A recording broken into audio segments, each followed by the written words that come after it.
Now, thank you so much, ladies and gentlemen, for watching this video, and please welcome to my another political episode for today. Welcome back to my YouTube channel. So there's this lawyer by the name Adrian Kamodo who represented President William Ruto at the Supreme Court of Kenya during the previous 2022 general election petition filed by Raila Odinga challenging the final results of the elections. Wrote a letter to the International Criminal Court requesting the ICC to investigate and prosecute Raila Odinga for conducting the previous anti-government protests and the demonstrations. This comes despite the reports that just the day before yesterday, William Ruto and Raila Odinga actually met in Mombasa State House for dialogue meeting under the mediation of the former Nigeria President Obasanjo, who is currently in the country. So all those we are going to talk about in this video, but according to the reports, to the few details that I managed to collect in the reports of the basics of that meeting, that dialogue meeting between William Ruto and Raila Odinga. First of all, there was no power sharing dialogue or conversation. Secondly, there was no handshake conversation in that meeting. What they basically discussed is all about the bipartisan approach talks. So basically, they will have to introduce a fresh bipartisan approach talks whereby William Ruto and Raila Odinga will have to appoint new representatives on that area. So that is it. But before we go straight into the critical details of this video, just in case you are new on this platform, or maybe you are watching or you have been watching my videos, you have been following me, yet you haven't subscribed, I'm just requesting you to please subscribe to my channel and give this video a like, because if you do so, YouTube will recommend this video to reach out to others.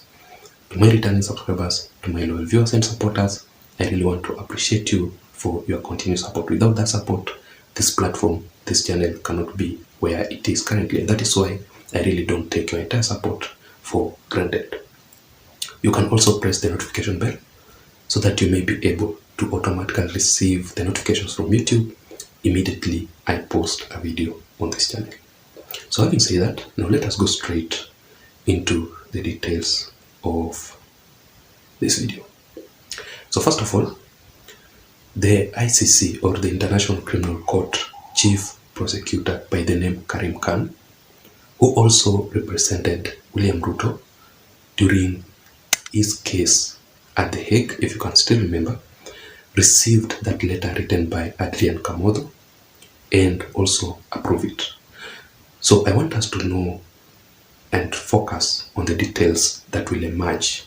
So let us wait for that. But I want you to remember that also Raila Odinga's lawyer by the name Paul Mwangi had written to the International Criminal Court a letter requesting the ICC to investigate the police brutality during the Azimio la Umoja Alliance street demonstrations and the protest.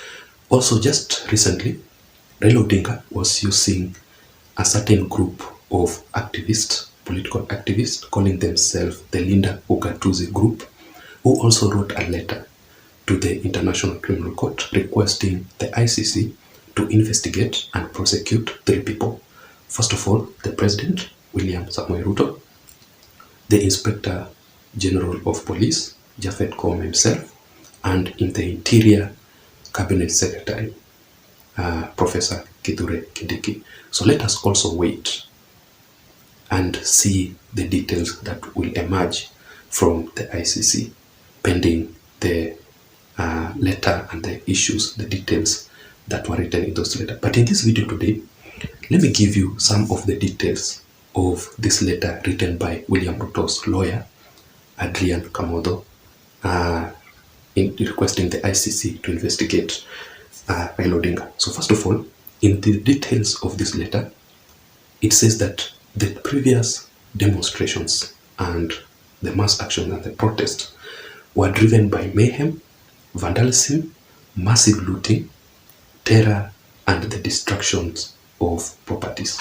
Let me just read for you the statement. It says that though even It's a long statement here, but I can manage to read so that you can understand.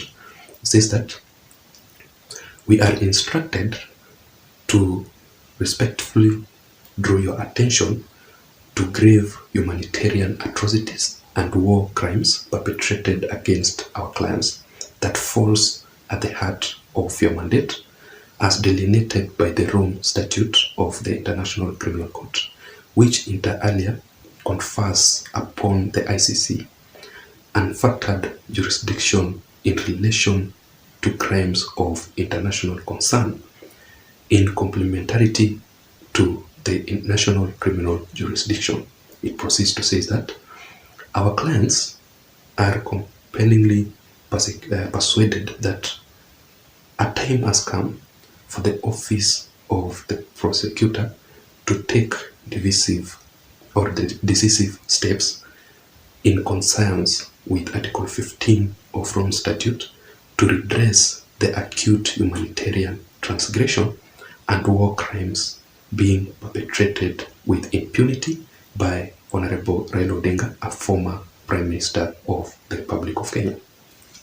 So basically, this is according to Adrian, the previous demonstrations, anti-Ruto or anti-government demonstrations conducted by Raila Odinga, it was not actually a peaceful demonstration as it is required by the Constitution of the Republic of Kenya. It was driven by massive looting. There was the destruction of properties due to the violence. That is what led to police shooting and killings, massive killings, all those. Secondly, ladies and gentlemen, according to this letter, he has accused the former head of state, Uhuru Muigai Kenyatta, for declining to retire and engaging in extremist political overdrive. Let me just read for you that statement. It says that Raila Odinga and Uhuru Kenyatta continue to sponsor a wave of terror and deadly violence codenamed Maandamano against innocent citizens and law enforcement agencies. So he has also accused the former head of state, Uhuru Kenyatta, for refusing to retire. But instead, he is the one sponsoring these demonstrations, this mayhem, the vandalism, and all those issues conducted by Azimio La Umoja Alliance, because he is actually the Azimio La Umoja Alliance Council chairman. He has refused to retire. And thirdly, ladies and gentlemen, according to this letter, he has requested the International Criminal Court to monitor the situation in Kenya and ready to intervene and get ready to intervene. So the ICC has a huge duty or responsibility to come personally and investigate all these issues detailed in this letter and all the other issues reported by Raila Odinga and the Linda Ugatuzi political activist group. So let us wait and see how things will emerge. But what I can say is this: the dialogue meeting between Raila Odinga and William Ruto was also important because of the peace that we require in the country.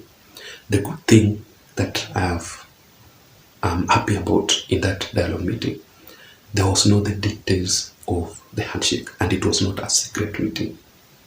So I just want us to wait and see how things will emerge. Otherwise, I don't have much. Thank you so much for watching. Thank you so much for listening. Let me hear your thoughts on the comment section below. What can you say about all this? I don't have much. Please don't forget to subscribe to my YouTube channel. Until next time, my name is Jason. Bye bye.